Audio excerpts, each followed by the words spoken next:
السلام علیکم۔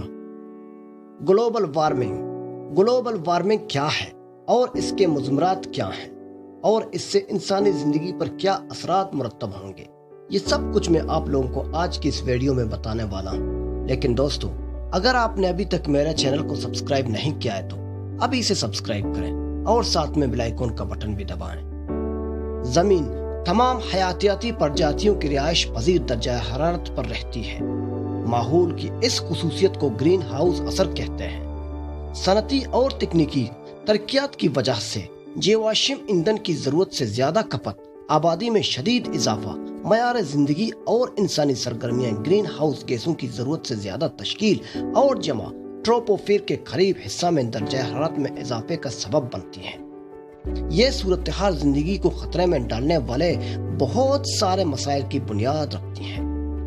Global warming آفات کا ایک سلسلہ ہے جو زمین پر درجہ حرارت میں قابل قدر اضافے کی وجہ سے جنگل میں آگ، صحرا، گلیشیروں کا پگھلنا، پانی کی مقدار میں اضافہ، ضرورت سے زیادہ بارش اور مسلسل سیلاب کی تشکیل اور ضرورت سے زیادہ کٹاؤ کا سبب بنتا ہے۔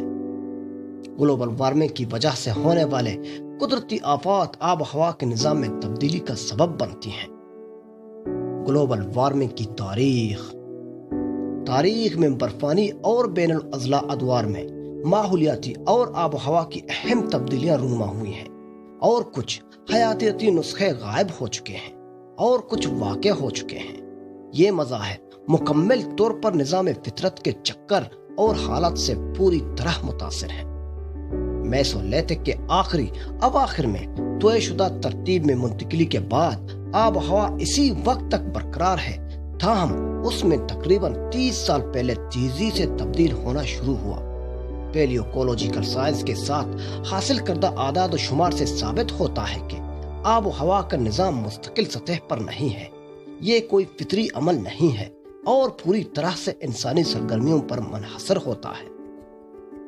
وزارت ماحولیات و جنگلات کے تحقیقی نتائج سے پتہ چلتا ہے کہ توانائی کا استعمال میں صنعت، جنگلات جلانے اور تباہی، زرعی سرگرمیاں اور عالمی حرارت میں اضافہ کر رہا ہے۔ گلوبل وارمنگ کی وجہ سے کچھ مسائل، ڈنڈوں اور گلیشیروں میں پگھلنے کا کام جاری ہے۔ پچھلے 20 سالوں میں سمندر کی سطح میں 20 سینٹی میٹر کا اضافہ ہوا ہے۔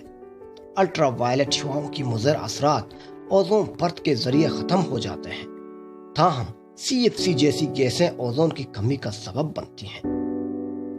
عالمی درجہ حرارت میں اضافے کے نتیجے میں موسمیاتی تبدیلی، سیلاب، کٹاؤ، لینڈ سلائڈنگ کی وجہ سے ایسی قدرتی آفات میں اضافہ ہوتا ہے۔ زمین کی گرمی سے سمندروں کی گرمی اور ماحول کی تحلیل شدہ کاربن ڈائی آکسائیڈ کی رہائی میں شراکت کے ذریعے جیو ویودتا میں کمی میں مدد ملتی ہے۔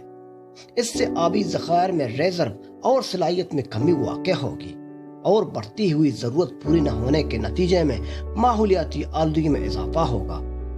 اہم سرگرمیاں اور ضروریات جیسے پینے کا پانی، ذاتی صفائی ستھرائی اور گھر کی صفائی ستھرائی کا شکار ہو جائے گی اور ماحولیاتی آلودگی لائن کے مراحل تک پہنچ جائے گی۔ درجہ حرارت میں ضرورت سے زیادہ اضافے کی وجہ سے زمین سے صحرا وسیع پیمانے پر پھیل جائے گا۔ خوشگوار آب و ہوا کے نتیجے میں جنگل کی آگ بڑھ جائے گی، وبائی امراض کئی گنا بڑھ جائیں گے اور ناگزیر ہو جائیں گے۔ دنیا میں جیودتا کی پرجاتیوں میں انتہائی گرم اور سرد رہنے والے حیاتیات شامل ہیں۔ آب و ہوا کے حالات بدلنے کے نتیجے میں ان کولی خصوصیات کی نمائش ہوگی، لہذا کروموسوم کی تعداد اور ڈھانچے میں تغیرات میں اضافہ ہوگا اور بہت ساری نسلوں کے موروثی ڈھانچے تبدیل ہو جائیں گے۔ پولر علاقوں میں مٹی سے جمی ہوئی عوامل کا پگھلنا ماحول میں جمع گرین ہاؤس گیسوں کو فضا میں چھوڑنا شروع کر دے گی۔ دن اور رات کے درمیان درجہ حرارت کے فرق بتدریج کم ہو جائیں گے۔ فضا میں ہونے والی تباہی، بجلی، طوفان وغیرہ اور تیزابی بارشیں شدت اختیار کریں گی۔ اچانک آب و ہوا میں بدلاؤ آنے سے انسانی جسم میں ہومیوسٹاسس کا حصول مشکل ہو جائے گا اور بیماریوں میں اضافہ ہو جائے گا۔ ان تمام واقعات کے نتیجے میں انسان ذہنی بحرانوں میں پھٹ جائے گا اور دنیا پر اختلافات بڑھ جائیں گے۔ دوستو، اسی کے ساتھ مجھے اجازت دیجیے۔ اللہ حافظ۔